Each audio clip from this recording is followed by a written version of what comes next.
Obviously, a lot of us have done a lot of thinking about the Steelers possibly getting Brandon Ayuk, Deebo Samuel, Cortland Sutton, having to spend money on those guys. And at first, I thought that Roman Wilson and Calvin Austin, with George Pickens obviously as your superstar wide receiver one, wasn't enough. But then you start to think, and in my eyes, once the season starts, if you utilize George Pickens every game, which the Steelers were not doing last year, like there's games where he doesn't really have that many yards. He got 20 yards, and this offense is struggling. Well, the offense is struggling because he only got 20 yards.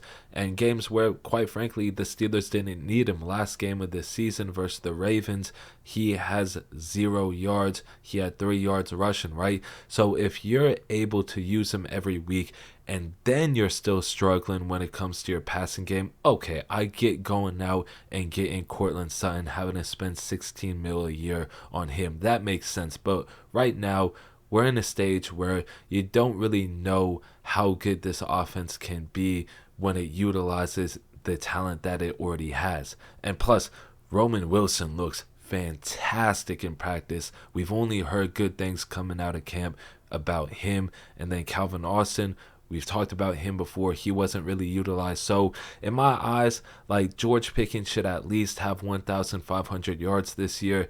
And if you just feed him, other guys will get open because they're going to have to double George Pickens, right? And it's not like Pat Freiermuth is a scrub or anything like that. Also, when it comes to keeping a good team together, the Steelers aren't going to be able to pay one of the big time guys, in my opinion. And plus, you just never know how certain players are going to fit in your system. I had a San Francisco 49ers fan tell me that, listen, Shanahan is a genius with these guys, but you don't know how they're going to do in another system. So not only is it a big payday you're going to have to give one of these dudes, it's also a big risk.